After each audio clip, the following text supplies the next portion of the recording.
Ah, the big ending. I see I have somebody here. I even brought glasses. Holy moly. Good morning, folks. I thought I'd do a quick Sunday morning. Simon, how are you? Good gosh, Simon. What? Let me think now. Oh, it's afternoon. Afternoon your time. Okay. I was thinking you're up at 2 in the morning, but that would be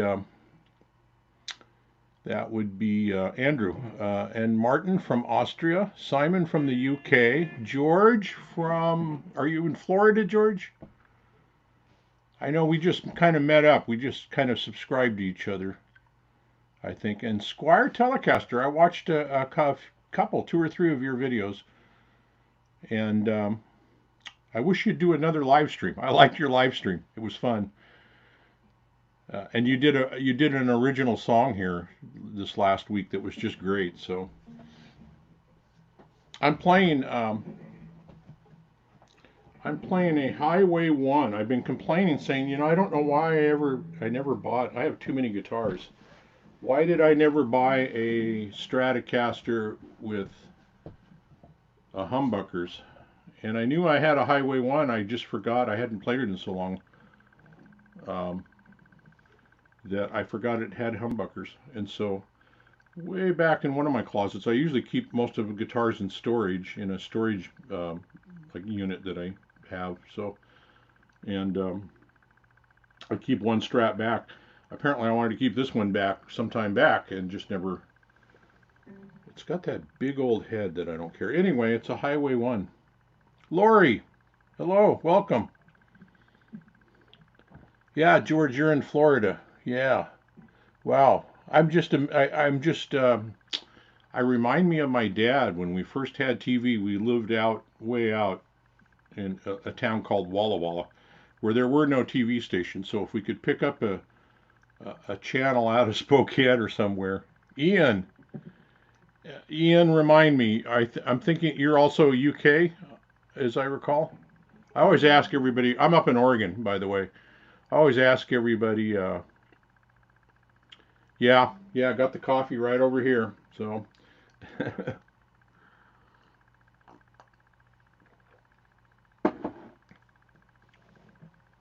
anyway, so I thought, well, what is that? Oh, I got to do the video.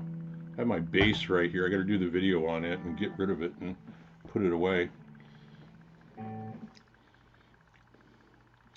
Yeah, I bet you everybody here almost knows each other. We're all subscribed to each other. I subscribe to George and Squier Telecaster and Simon and Laurie and Ian. So I think we're all subbed up. Anyway, so I finally, during Hack's live, he was playing a Strat last night, and I thought, well, what is in that case? Oh, back in that closet. So while he was on, I took him on my phone and dug this. The serial number comes back as a 2009 or a 2010, which to my memory, it shows you how memory goes.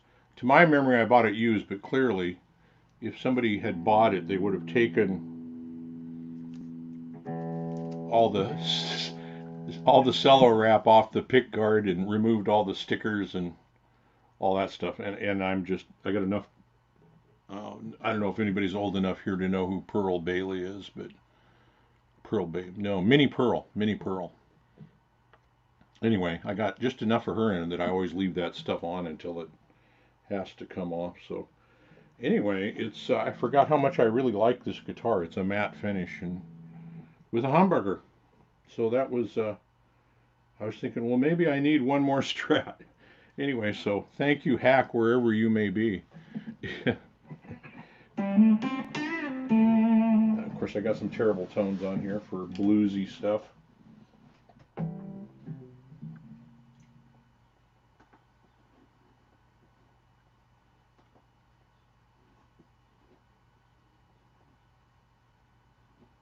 We'll see what I can find. I'm going through an E-band as I usually do. For those of you who haven't seen what an E-band is, it's made by Boss. And I would not buy one new. This is their newest version of it, and it's like 7 or 8 years old. But it has lots of backing tracks in it, and it's basically one of their big floor pedals, a GT100, it built into it. And anyway, it has a lot, and you can make your own back. If you have some way of making your own backing tracks, you can use a thumb drive like I do. So that intro backing track um, was one I made on Band in the Box, and then I just turn it into a WAV file so I can play it there. So yeah, if you're not all subscribed to each other, do please, or at least consider. I'm going to put a plug in here for Simon Williams and his cohort, Fender Guru, Andrew.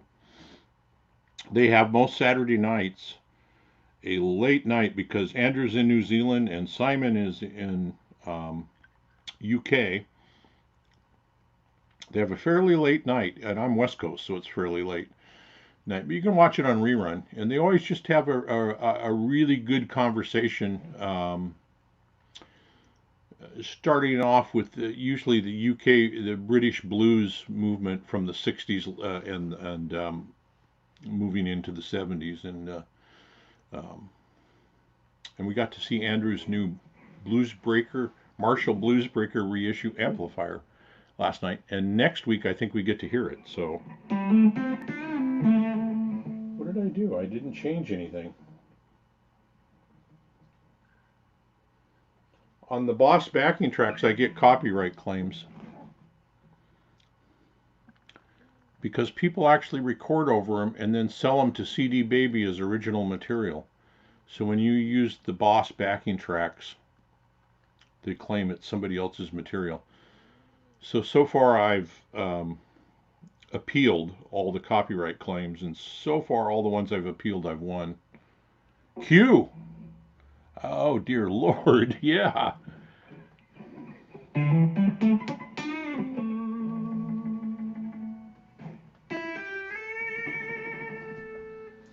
And the interesting thing to me is how you can get away with Murder in the Mix. Murder in the Mix, the new crime series or something. But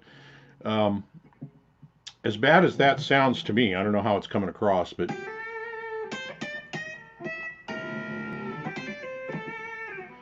that's just going through, I don't know what they have for speakers, 3-inch, 2-inch speakers. And it's got a built-in Boss GT100. And it sounds pretty bad, but in the mix it sounds okay. You can get away with it, and that's just a real eye-opener and lesson to me.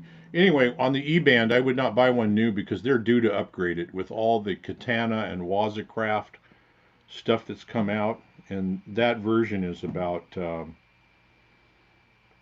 I think it's like 8 or 10 years old, and that's the latest version, so that they're way overdue to upgrade it. They had an earlier version, one, but quite frankly, it's called the JS Boss E-band JS10, and the earlier one was the JS8. And they're great for practice. You can't output them out to a more powerful speaker.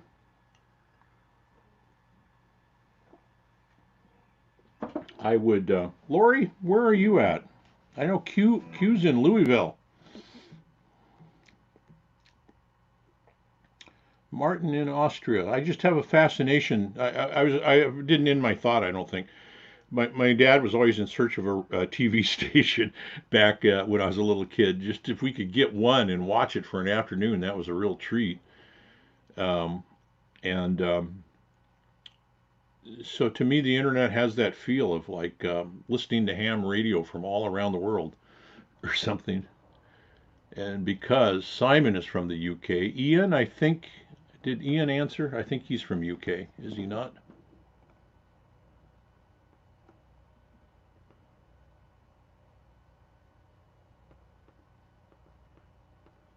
Yeah, Ian. Oh, I just saw your comment up above. Craig Flowers has a premiere featuring you on Monday at 4 p.m. Eastern. That'd be 1 o'clock my time on West Coast. Okay, I will. I will try to make a point of seeing that. Yeah, this is Laurie. This is your Sunday morning service. I am a reverend in the Billy Gibbons church, the same church that Billy's a reverend in, which is, where I think you pay for a.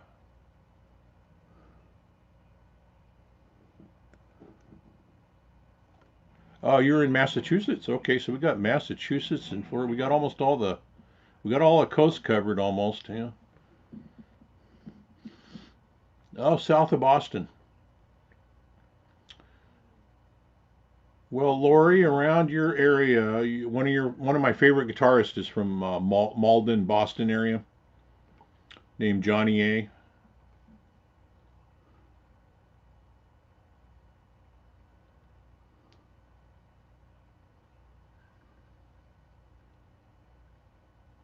And if you ever have a chance to see him, the guy should be famous. I think he's a great writer, he's a great arranger, a terrific player, and he should be famous. But anyway, he plays little bars around your neck of the woods. So if you ever have a chance to see Johnny A, just the last letter A, um, because he's of Greek heritage and his last name is Johnny Akpakropoulos or something. So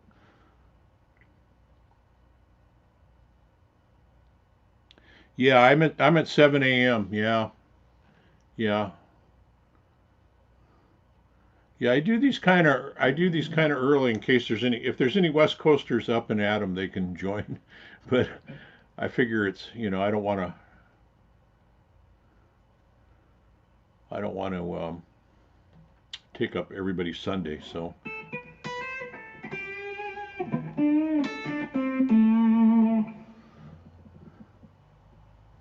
hey, Q, thanks for stopping by. I appreciate that. Yeah, you have a good day, 'cause it is, wow, 10 a.m. already back there, I think. Huh?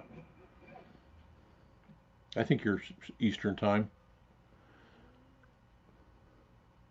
Yes, now reading from the Book of Chords. Yeah, I should. Yeah.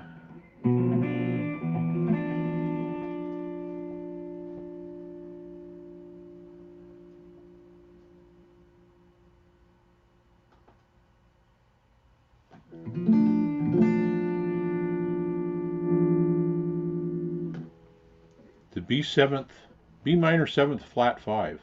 My favorite chord. Am I out of tune? No.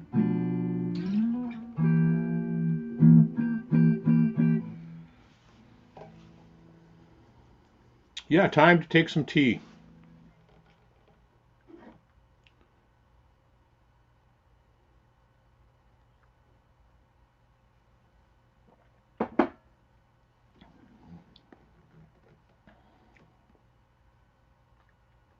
I'm having coffee this morning.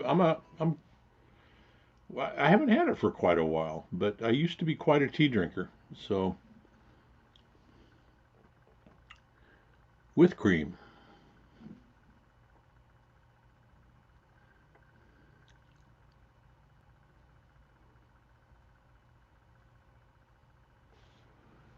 I don't know, Ian. These are just standard. These are just the pickups that came with it. So it's a pretty standard. It's a USA made Strat. So it's whatever came with the Highway ones back. The serial number comes back that it's a late 2009, 2010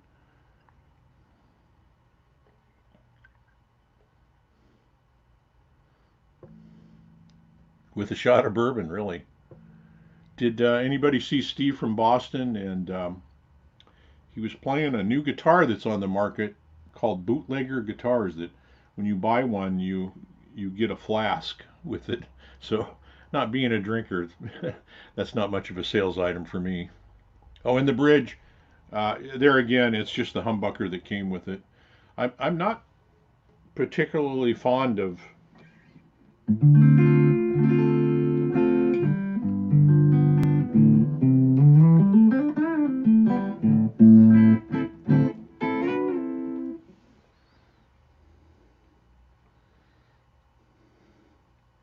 Ah, Johnny Beck, welcome, sir. Good morning from picturesque Korea town in Los Angeles. Oh, really? Very cool. Very cool. So we're both, I'm up in Oregon, Johnny. Johnny and I just subscribed to each other just last week, and so it's good to meet you.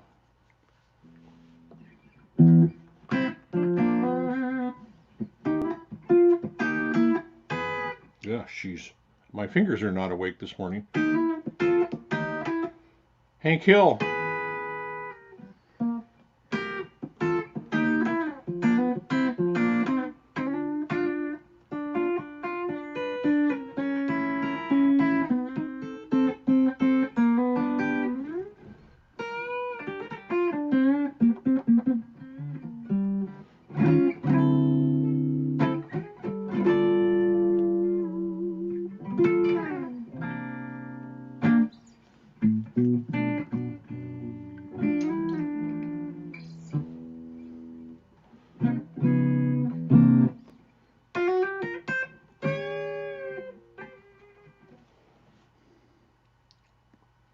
Hank, whereabouts? I'm guessing where was King of the Hill? Hank Hill from? I'm guessing you're from maybe was it Texas or Oklahoma? I don't remember. But I always ask everybody where they're from. They don't. You don't have to tell me, but I always like to know. I just find it fascinating that I can hook up a $70 camera to my computer, and all of a sudden I have people from all over the world having a conversation. So um, that's it. So I don't know if I finished on Fender Guru every Saturday night, usually around 10:30 p.m. West Coast time. He goes live with Simon, who's here, and they have a really good, intelligent conversation on quite often on historical things about rock and roll. So and the influence it has on today's music, as it was last night. So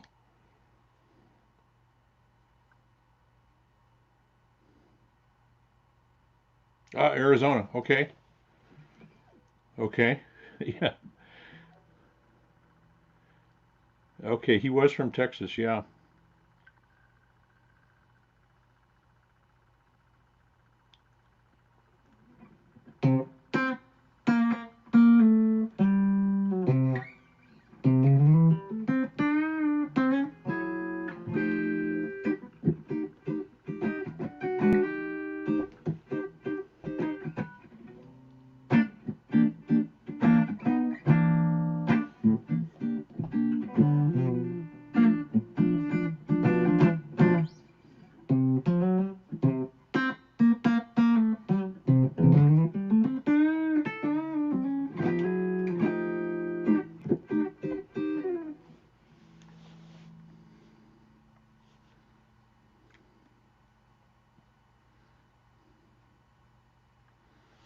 Yeah, so I thought I would just drag out. Sometimes I do a live stream and kind of do a quick show and tell of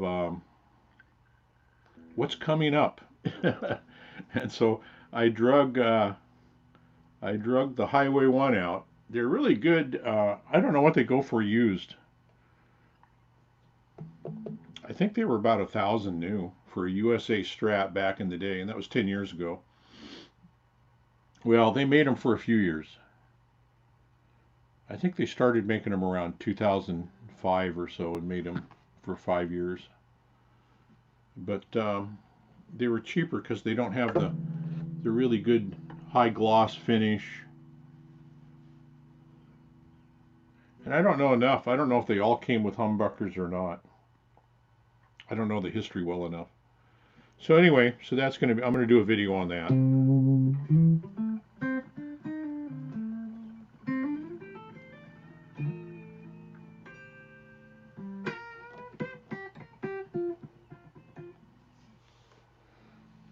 Oh, Laurie, that is a hard question. We are known for the blues here in Oregon and the whole Northwest from Seattle to Portland. And Portland, normally it would be this coming week. It would be starting this next Wednesday. But we have the Waterfront Blues Festival, which is one of the biggest, I think it's the second biggest blues fest in the United States. And I haven't, you can listen to it on the radio, which I like to do now instead of driving up to Portland. And anymore, it's about 50,000 people a day in the waterfront park. And it gets pretty crowded. But great food, great music. And they go from usually fire things up. They have some workshops. They kind of have a workshop stage. So they have some workshops. You can get in about 10 o'clock, and then the music starts at noon and goes till, gosh, no, now you're pressing my memory. I think it's supposed to go till 10, but it quite often runs till closer to 11. Yeah, yes, Simon has. Oh, his is 3 single coils. Okay, as it probably should be. I just always wanted one with a humbucker and forgot I had one. So, because I have, this is the only other USA one I have, I think. And I did a video on the really nice USA one about a week ago. Anyway, so our yeah, live music is. So I would go up there, and I mean, a few years ago, a memorable event was seeing. I went to see Johnny Winter before he passed away, and he was great. The problem was some guy named Greg Koch played right before him, and Gregory had the crowd eating out of his hand in about 15 seconds. Considering the crowd really didn't know who he was, the majority, except for us guitar players, and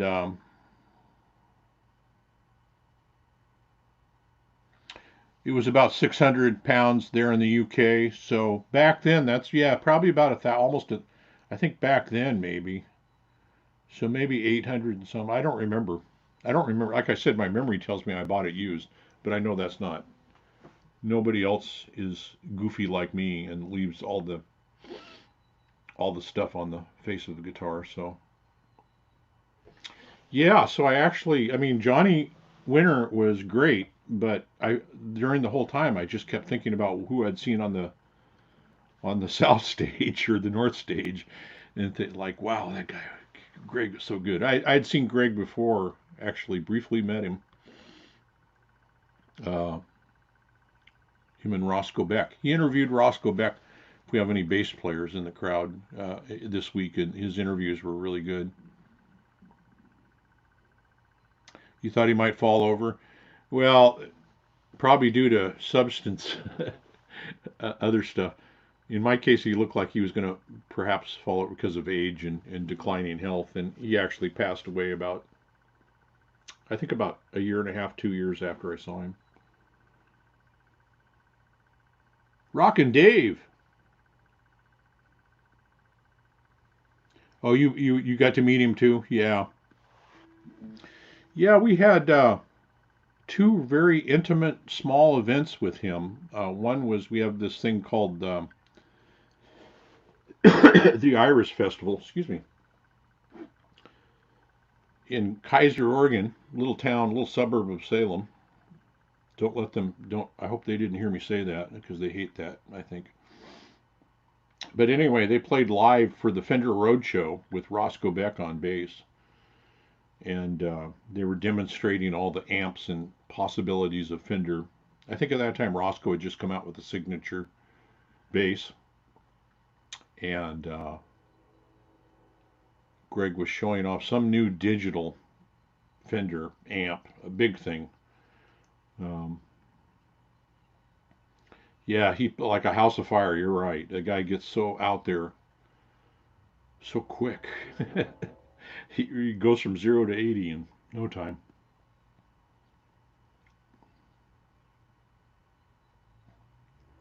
So anyway, he was there at that thing, and then the music store that sponsored that had him in for a Hal Leonard,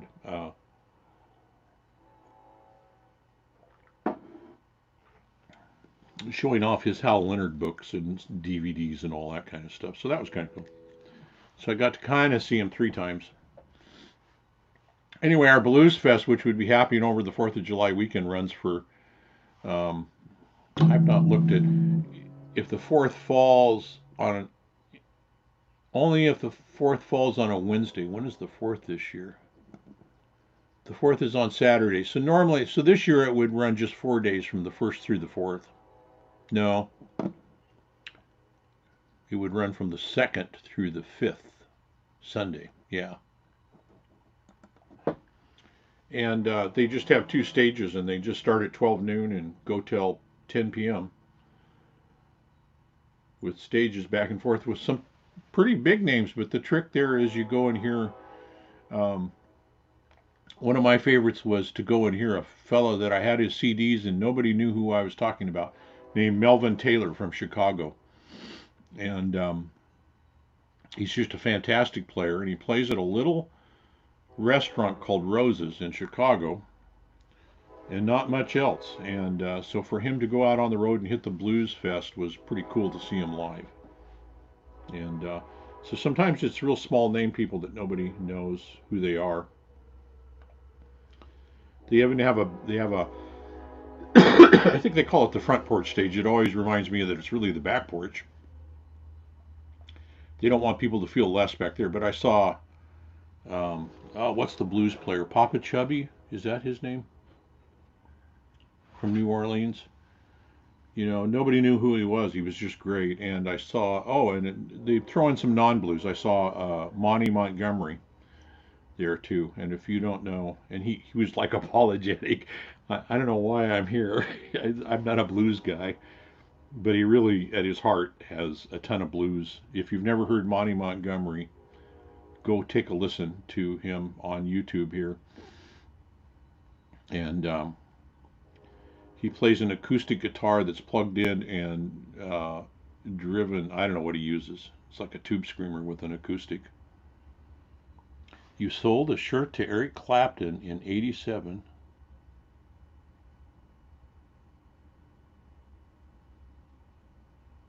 Cool. That's very cool. Eric is one I've never seen. I grew up, well, yeah, no, I grew up, I mean, the John Mayall Beano album was like about my, well, almost my first album. So, yeah, Jim Campolongo, I hope I'm saying that right. He's a wild man too. Melvin Taylor and the Slack Band, yes. Rockin' Dave. I think my allergies are kicking in early today. So anyway, that's an upcoming video. I'm gonna try to get some stats and data on the Strat. Put that down for now, and then I don't know if I can show you this or not, but a Dan Electro. I'm gonna do 1 or 2 pedals. Dan Electro Real Echo.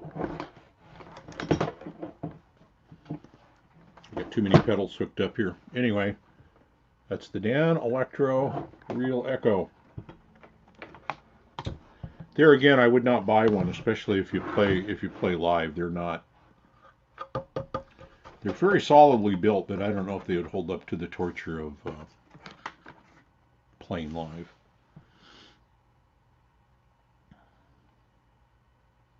You saw him twice, Martin.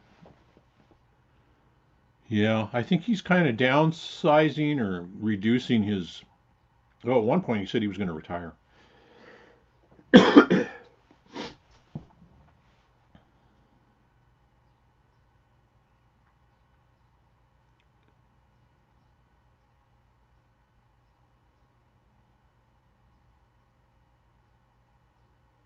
Oh, well, thank you, Dave. Yeah, I get things wrong all the time. I was talking about on one of those strats, I was talking about the bridge pickup and the middle pickup, and then the middle pickup and the bridge pickup. And of course, I was calling the neck pickup the bridge pickup. So I I get absent-minded here and there, not paying attention to what I'm doing. So the other one I'm going to do. Do we have any bass players in the crowd?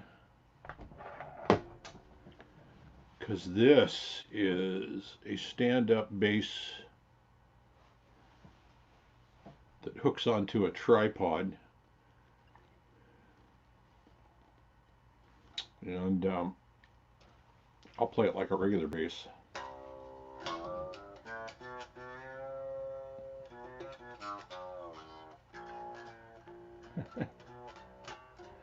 I'm going to have to do some practice before I show that one. Anyway,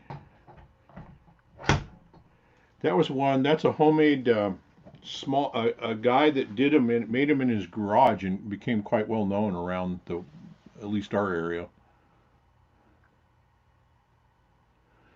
When I was a kid, Dan Electro was for poor kids. I mean, it was in the same class as a harmony or a K.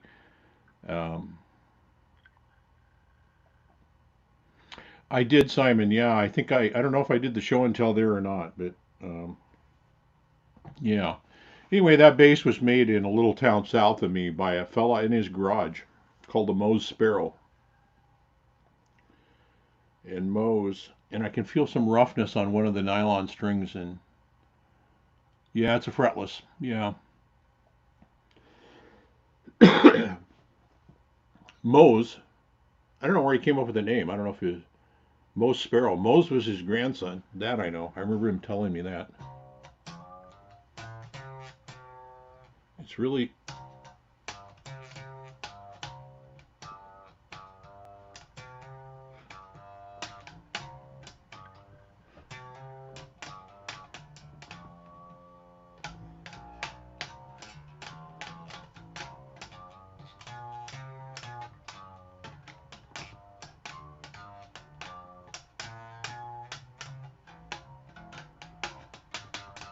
I'm slapping it. You did not do that. Anyway, I'm going to do a video on that as well. So, yeah, they're not curved on the neck. I'm not. I'm torn, but they made some that were upright that were actually curved. And if they're curved, you can learn to use. I don't know how to. I wouldn't know how to use a bow.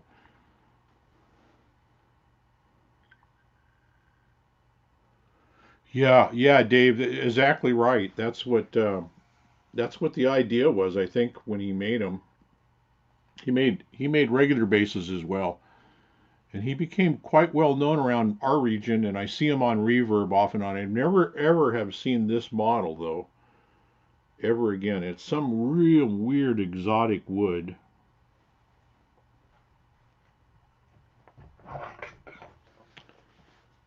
Oh, I don't remember I should have written it down and tucked it away in the case is like a guitar. It's like a big, huge rifle case because he couldn't get an actual case made for it.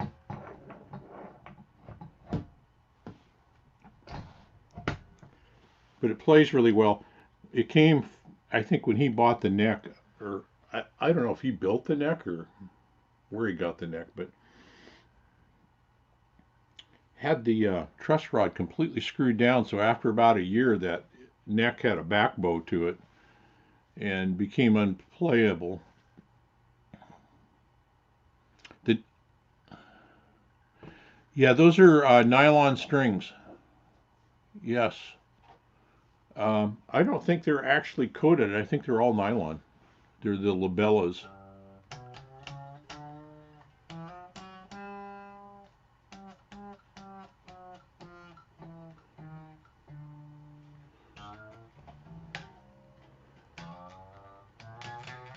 I just love it. It's really fun to play. Anyway, so I decided, well, I got to do something with that bass because it was unplayable, and I finally got the hex key in there, and it was so locked down, it was hard to. I was afraid I was going to break something. So I really loosened it up, and it's gotten rid of.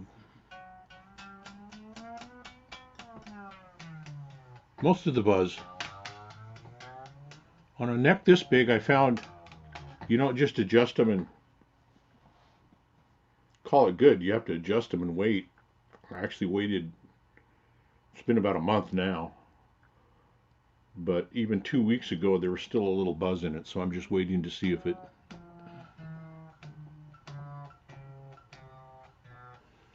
Yeah, it had a back bow, and so I finally got the truss rod loosened up, and it came right back. I think he had it set. I think he had the bridge set too high, also.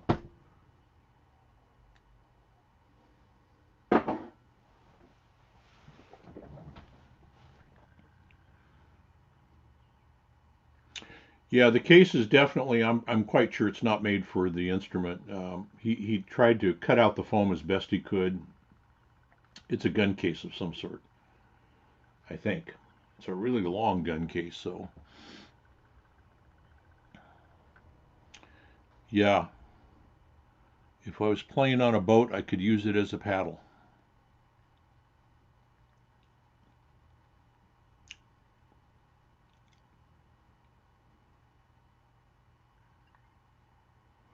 Yeah. I don't know what that pickup. It's like a.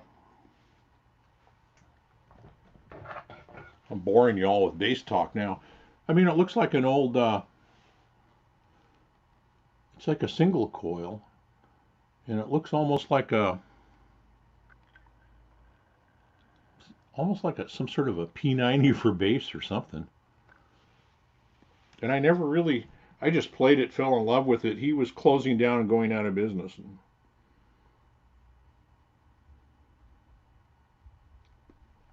He wanted to. I think it was his last bass, and he wanted to get rid of it and call it a day. So I got to visit him in his shop. Yeah, yeah. I wouldn't want to be. You'd probably get stopped right at the front door.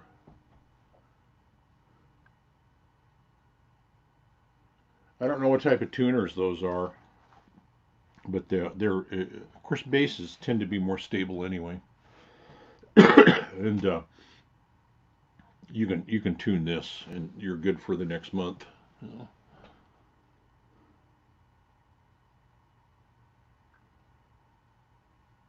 You have Chaos. Welcome. I didn't see you there. Uh, you have a guitar like this bass. You think? Is that what you're saying?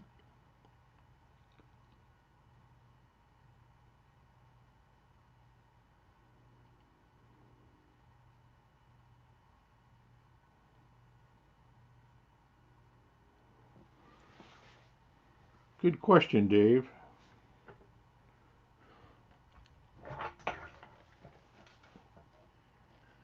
Yeah, they're like the Telecaster saddles.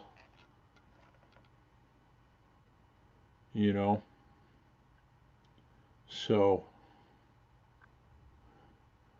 I don't know if you could curve them that much or not. Um, one of the big companies that made upright basses was that Steinberger. I don't remember. No, Indy, Ned, somebody. Um,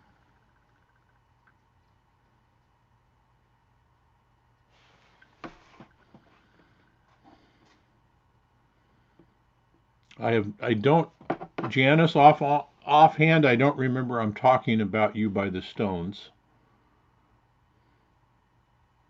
It's a guitar like that. How interesting. Maybe those were bodies that you could buy or something, and that's what he was using was like third-party bodies. I've heard the name Targa. Oh, you bought it when you were 15. Okay, interesting.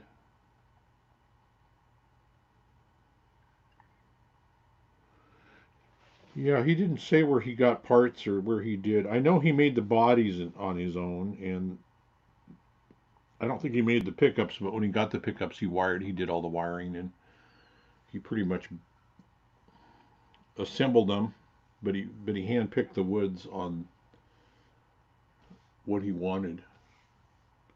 And I'm sure there's some place you can maybe order up next like that. I don't know what the scale length is.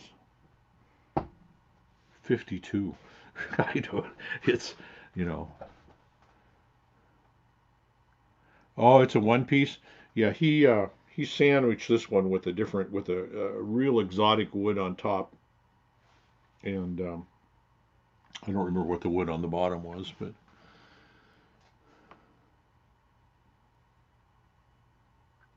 oh, that would be fun, Chaos. That would be very fun. Or list it. That would be a good show and tell. People would probably be interested in seeing that. So, um,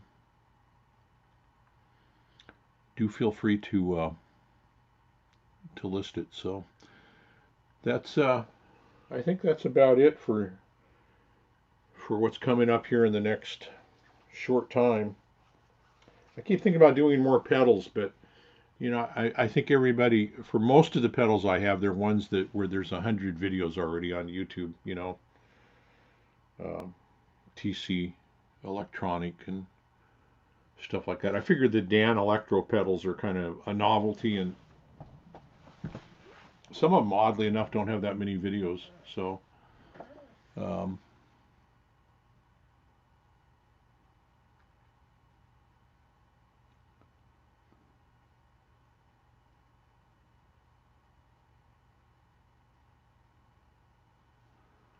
oh, Janice, what did I miss? You're running two Roland Cube amps? Interesting. That's what I have downstairs for an amp is a Street Cube. It's kind of a wedge, sits angled.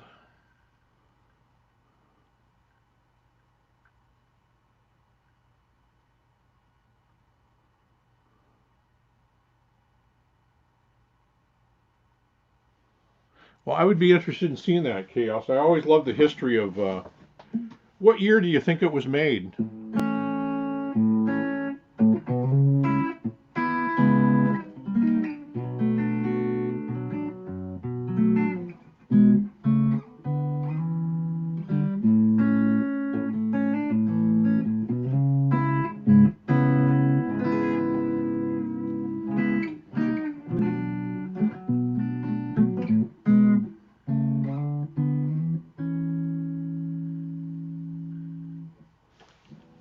Yeah, I think they're all really great. I have a number of the little Vox amps, and I actually like them too. Some of them have built-in drummer beat things you can do.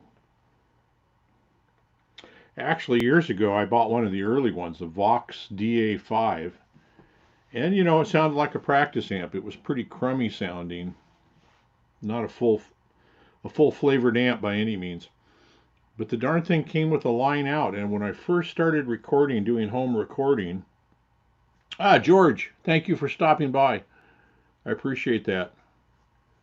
Go take a look at George's channel when you get a chance. Um, anyway, it had a line out, and I could line out directly to my interface back in the early days of home recording. And the thing sounded way better. It was going through, as a practice amp, it was going through whatever those little 6-inch speaker or whatever it had.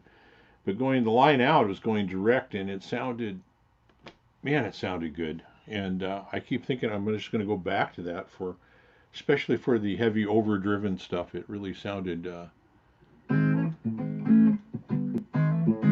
Janice, I will check that out. Yeah, yeah. Who else? Anybody? Laurie, do you have any videos coming up? Ian's putting out great stuff right now. I just love his videos and his music. They're great.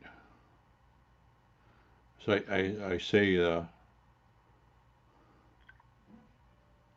every time he puts out a video, it's another smash hit, in my opinion. It's really good. And Dave, Rockin' Dave, are you doing Fusion? Is this Fusion Sunday? Is that when you do that? Are you doing that today? I've been listening into Rockin' Dave's Fusion Sunday. I think. Is it Sunday? Yeah, Ian's stuff is great. Rockin' Dave's stuff is really good. I just signed up with Chaos, and my memory is. I know you got some good stuff going. I think, as I recall, and it's coming up. Ah, Jimmy's here. I didn't see Jimmy Biter. I'll put my guitar down now.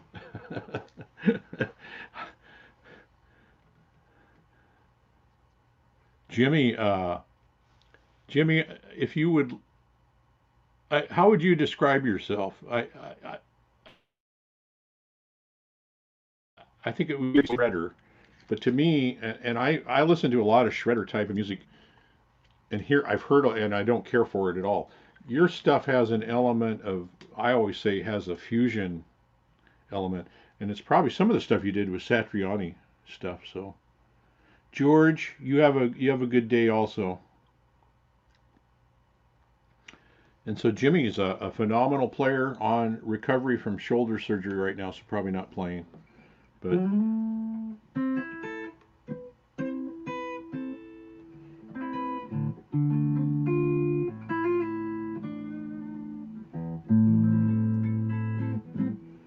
yeah, I was thinking that. Uh, um, Chaos, what was your last video? I made a comment. I know that I liked. The video was really good too, I think. And who else had a really cool video? Um, Squier Telecaster had a really great video. Every other Sunday. Today at 2 p.m. Okay, Eastern. Oh, so you're going on at 11 my time. Okay.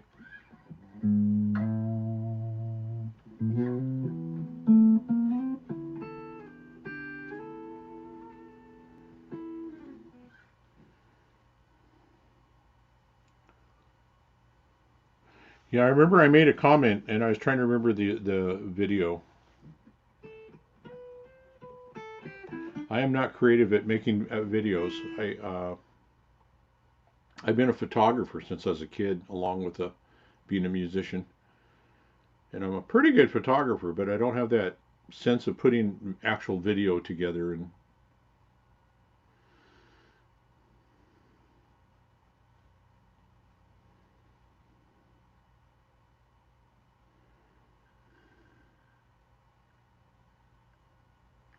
yeah, yeah, Jimmy's stuff is good.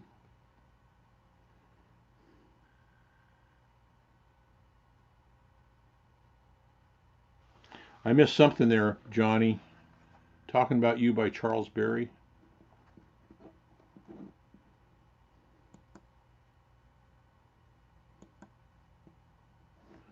Yeah, I have no. The typical shred stuff I don't. The only shred CD I have is Joe Satriani. Yeah, Surfing with the Alien. Yeah. So I like that. For some reason, his playing kind of spoke to me more than.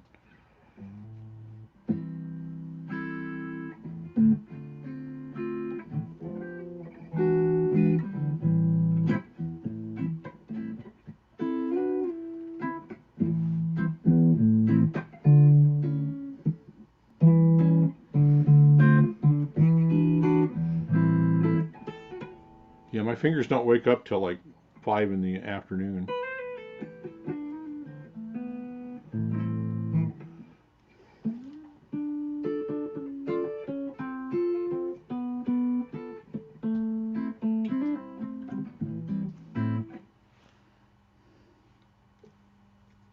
Dying a little bit more every day. That's right. Yeah.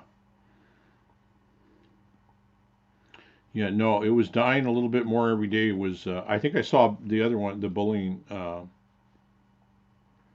know I saw a couple of them, but yeah, no, it was dying a little bit more every day. Yeah, it was most impressive.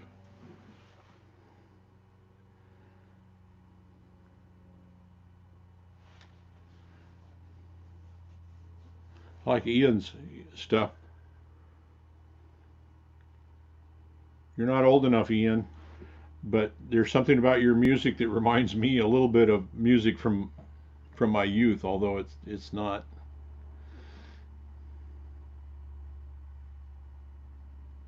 You're a big Al Demiola fan? I'm not actually. He did he did a lot of stuff that was so kind of jittery that I've heard songs I love by him, but some of his stuff I didn't care for. So I was that way with Larry Coryell. He's he was actually from my neck of the woods in Washington, state of Washington.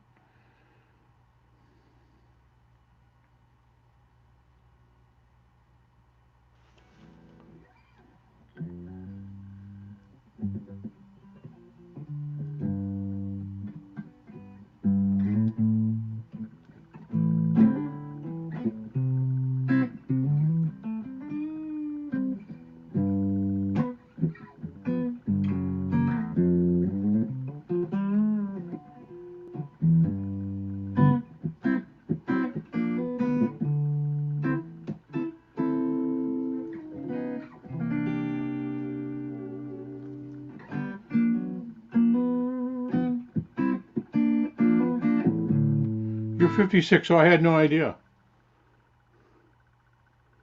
Well, you're still chasing me by a long shot, but I had no idea. I'd seen sort of your image on their video, and I thought you were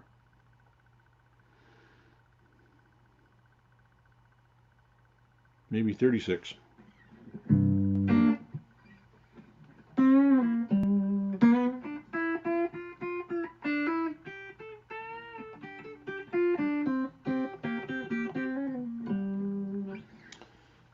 So let's see. Yeah, I want to put in a plug for Metalhead Hippie as well.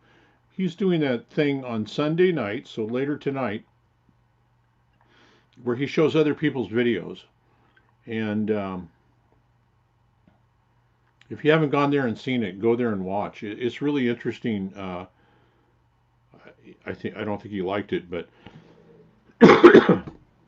I equated him to a modern day American bandstand. But TK mentioned Headbangers Ball the other night when he was talking about it, Tone King, and that's probably a better example.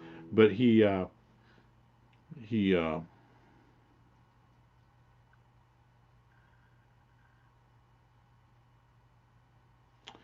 the pickup was invented in 1948. Maybe I wasn't AI. Perhaps I wasn't clear on that. No, well, that style of guitar goes way back for Guild. I think at least to the 50s. That pickup was invented in 1948, the Rhythm Chief.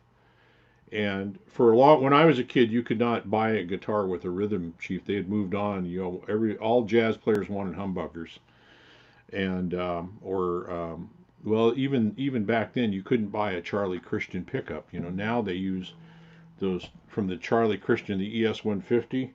That DR, I don't know, it wasn't a DeArmond though. I don't know what it was. That Charlie Christian pickup.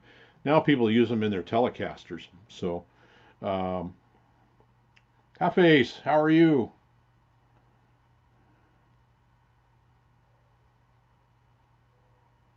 You can injure small animals with it. Yeah, a lot of strats. Um, a lot of strats. Oh, it's a humbucker in the bridge with no tone control. I don't know about, but the old strats back in the 50s, none of them had tone control in the bridge pickup because, as somebody said, well, who would use the bridge pickup anyway? You know, Leo Fender liked country swing music, which was quite often much more kind of a mid-tone.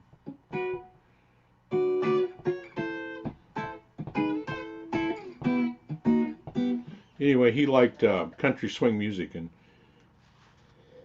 the argument was who would use who would use the bridge pickup? That's just crazy thinking, you know. And of course, rock and roll came along. It's a controls. I think they started putting in some, or at least for a while, maybe around 61 or so, and then later they were doing them. I've never. Okay, so I have tone control in my humbucker, the bridge. But I did a video on the Surf Green Telecaster. It was a 1950s type of reissue,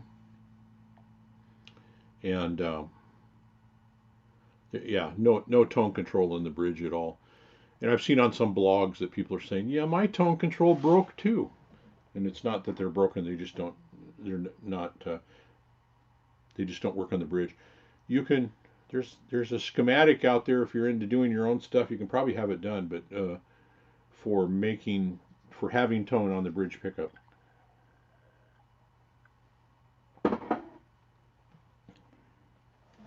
I would think you might want to do a whole pick guard swap out with, swap the controls and everything all at the same time. I don't know, but yeah, I would with a humbucker in the back. I can I can put up with it a little bit on a single coil because it's kind of the way we were raised. But anyway, back in the 60s, you couldn't buy if you were going to buy any sort of jazz box. It all had humbuckers, and they were expensive. It was hard to. You just didn't go out and buy a full-bodied jazz box that at like now we have like I have that a Washburn, and there's Lohr jazz boxes and really inexpensive kind of starter. Well, Ibanez has a ton of them. Man, none of that was around. So that's great. I think that there's so much choice now.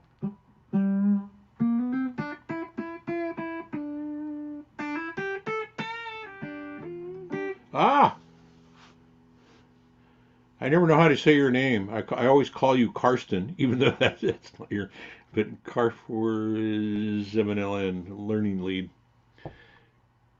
Your video. Have I seen any videos from you lately? I don't think I've seen any. Maybe for um, a few weeks here, but it is 7:45 a.m. in the morning here in Oregon.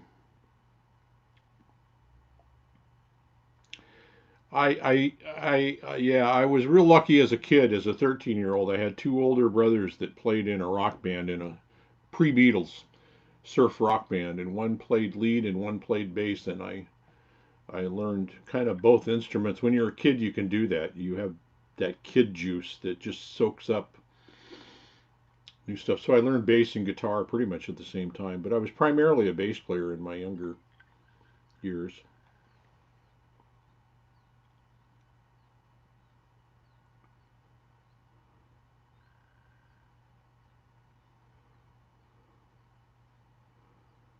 And my alarm went off here, my bell here a few minutes ago, warning me that I'm at the 1 hour mark. I kind of want to keep these to 1 hour. And my allergies are already starting to kick in at 8 in the morning here, quarter till 8. So I need to get down and get my Flonase. Um,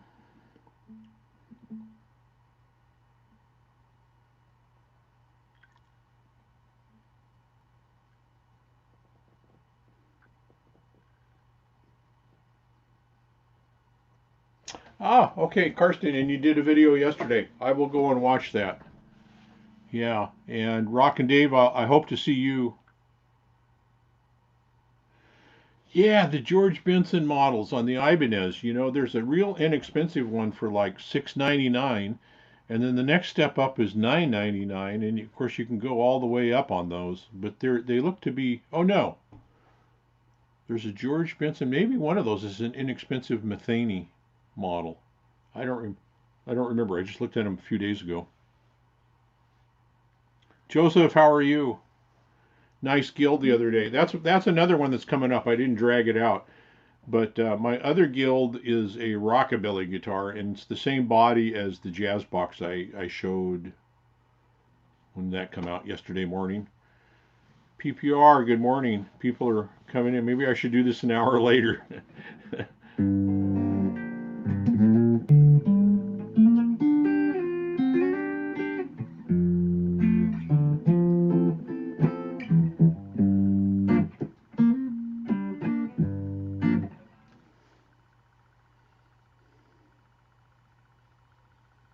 Yeah, Breedlove guitars are made over in a city I lived in, and when I first was a young adult, I lived over there for a year in Bend, Oregon, in Central Oregon, and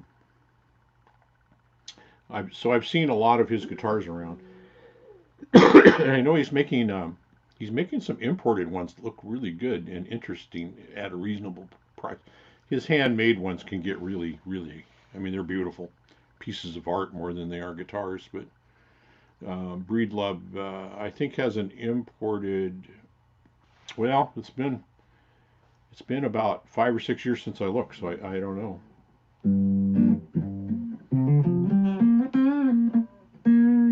Yeah, we have a lot of interesting. Well, the bass was made here and became well known around this area, but Petty John pedals are made in the town I retired from, down just south of me, and Catalan bread pedals. I think there's about 4 or 5 pedal makers up in Portland. So Sun Amplifiers started, I want to say Beaverton, Oregon, just south, kind of a suburb of Portland, back in the '60s. There was a group called the Kingsmen that had that. It was a hit everywhere except here. Louie Louie, the well-known version of Louie Louie, and the bass player was Don Sunholm, and it was his family. Um, it's a Scandinavian name, Sunholm, I think, and they started Sun Amplifiers, but the Sun was spelt differently, I think, than their last name. So it was Sunn, and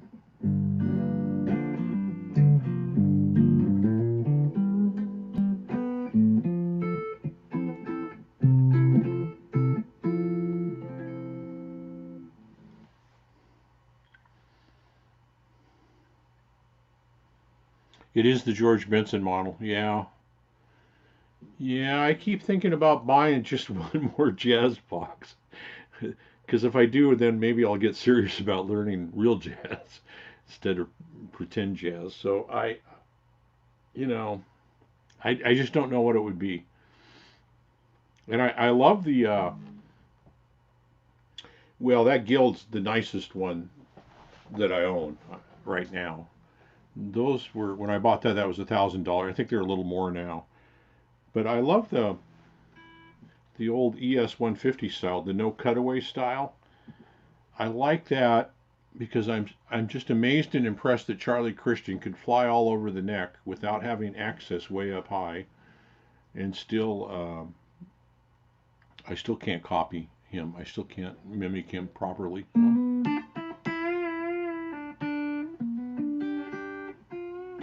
Oh, Dave, you do have a Breedlove from one of the import ones. Okay, yeah, yeah. A person I knew bought one of the import ones, and I that was probably 10 years ago, and I was totally blown away and impressed by the quality of it. I remember thinking, well, if I buy another acoustic, I just don't play acoustic much, so I had really nice. I had a Taylor, real high-end Taylor, and a high-end Gibson, and I sold them.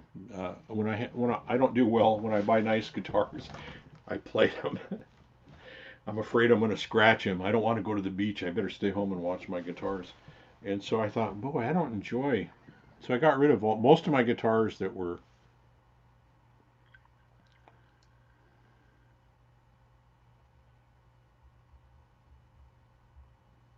Well, thank you, Ian.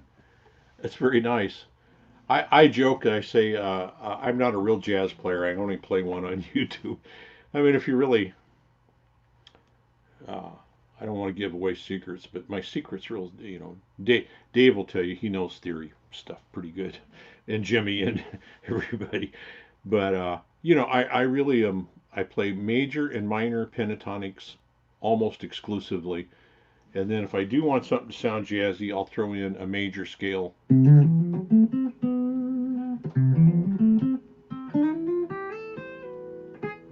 and that gives it that jazzy flavor. Once in a while, I don't do modes, although I understand, you know. I think Joe Pass said something like, I don't do modes. I don't do no modes. If I want to emphasize the 7 note and a 9 chord, I just do an arpeggio from the root to the 7, or from the 2 note to the 7, or something like that. So he was describing kind of modes, but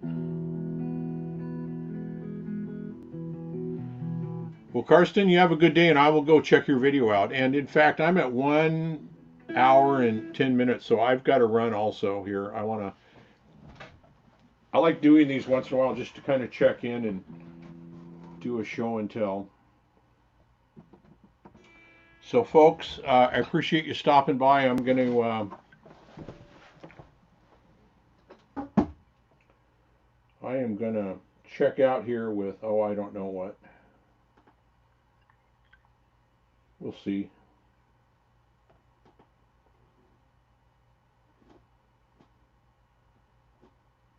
I'll find metal, really? I don't think I can do metal.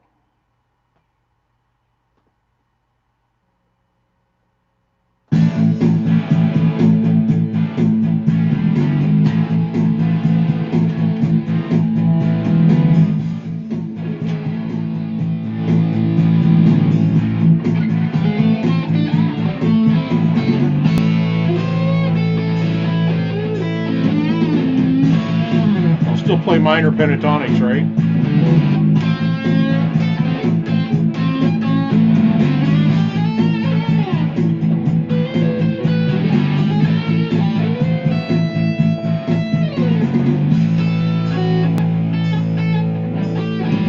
Must be a minor.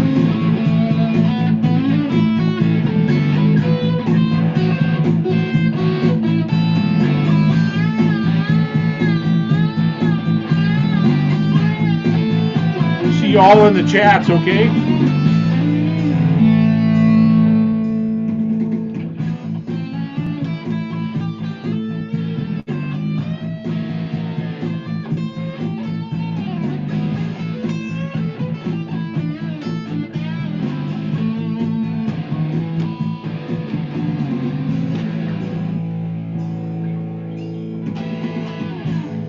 We'll talk to you all later. Have a good one.